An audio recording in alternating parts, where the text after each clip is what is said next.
A lot of times, I would sit with my dad and we'll talk about unsolved murders. And then, like one day, he told me, and the drivers, and said Obasanjo killed Bolaige. And I said, like, how? How? This guy had DSS guys. He let them off for the evening. It's Christmas Eve, 23rd. And he goes into his room, and now his family is held at gunpoint. His wife is tied up. His son is tied up. And then one single bullet hits him, a bullet that came from the German army's guns, a bullet that pierces 6 organs at once, and a silencer. And was Obasanjo in the room? No. He sent somebody to do it. So who are the covert people in that DSS who knew that information? Obasanjo has always said he didn't kill anybody. But days before that, Iyiola Omishore, another Osun politician who was enemies with Bolaige, in an argument, tipped his hat off and threatened him. So it's like if I say, one day you're going to die, and then tomorrow you die, and you're assassinated, I'm the one they're going to arrest. So Mishori was arrested and spent like 2 years in prison and even won the senatorial election in prison. I interviewed Omishore in 2015, I believe. He was running for governor of Osun. And I asked him a lot of questions, and Omishore answered my questions. Most Nigerians were younger. Others just ignored my work and the caliber of journalism that I did. And I was never paid for anything I did because I didn't have a salary or operation budget in Nigeria, especially after the Biyomi case. I lost everything.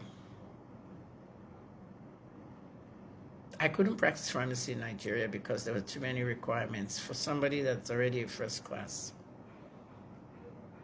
So I was just blogging in my room, and then I decided to switch blogging back to journalism. I created Kemi Talks. On the assassination, he said that he had to do with the power of money. Bolaige was Minister of Power, and the money was, I have some of the articles, and the power money was something like $26 billion. Nigeria has a lot of power money. Nigeria has a lot of oil and gas, but the oil and gas doesn't reach the people. The oil and gas literally is shared between the politicians. And that money, initially Obasanjo wanted to kill Bolaige, but Atiku is the one that carried on the execution successfully. So that he did. Obasanjo kill Bolaige. Okay, they were vice president and president, right? These cases can't be solved. These are sitting presidents and vice presidents. When Atiku got involved with the Halliburton case, the 26 billion scandal, many people went to prison. A lot of people went to prison, British, Americans, and all. But Atiku was never arrested because he was a sitting vice president. So the United States banned Atiku from entry for years. He couldn't enter America. So when he decided to run for president, they gave him a conditional visa to come in. The death of Bolaige was never solved, but his wife died a few years after of heartbreak. Bolaige was our opposition during the elections in 1983 when my dad won the governorship, but we're still friends of the family. I know Funsho, I know they're all our friends. We all grew up together. But it was a death that really hurt me. Not only did it hurt me, I was the first journalist that reported it.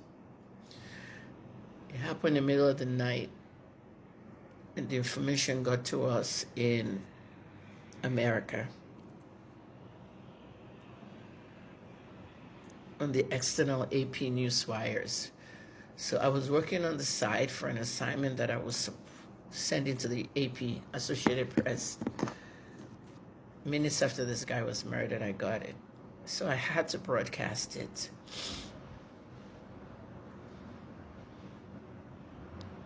We didn't use social media then. We had the internet and search engines, but Facebook and all those guys didn't come till 2006. So when we posted the story, Nigerians woke up to hear about the death. The death of Harry Marshall hurt me. Tokubo's death hurt me. Assassinations in Nigeria is very, very common. Bolaige wanted to leave the power sector and go to something else, and they gave him the chance to do that. Obasanjo and Atiku made him Attorney General, and he was killed. Both IGPs during that time and the IGP during the Delegiwa time said they were frustrated by Aso Rock, so they couldn't solve it. Delegiwa made a mistake by asking for a brown envelope from Babangida, because what Dele found was drug activity. A woman called Gloria Okon. Did she really exist, or she just vanished into thin air? She was a drug runner, allegedly, for Mrs. Babangida. She said she carried drugs for her back and forth. We had an era, a drug era in Nigeria, where cocaine was the thing in Lagos. Everyone had a shop on Allen Avenue. Allen Avenue was brought out by cocaine. Allen Avenue, Lagos, was created by drug proceeds. Shops, boutiques, and all that. It's run down now, but that's how it started. If you were caught, you were caught. If you were caught, you did 7 years in U.S. prison. I want to write about it, but I just don't have that energy to write, and I'm saying it to you now. General Marwa was the governor of Lagos State. He was frustrated, but he was arresting people left, right, and center. Almost 30 years later, Marwa would become the chief of the drug agency, because he knew that if Buhari picked somebody as the right person, Marwa would be the right appointment. And there was a lot going on. My friend Veronica Adeleke was also on drugs to pacify herself. She was in a bad marriage. Her husband and her were having problems. Every time she had an issue, she would take some medication that she brought out of the chemist, some upper or downer, or some cocaine. David never knew how his mother died, because they never told him. If you've noticed, David has said 3 different things on how his mother died. So she had a heart attack, she had this. It's just he was 9 years old going on 10 that November. Veronica was very frustrated. She wasn't allowed to even go out of sight from the school. After lecture, she comes back home. Hairdresser, nail technician, everybody came to their house.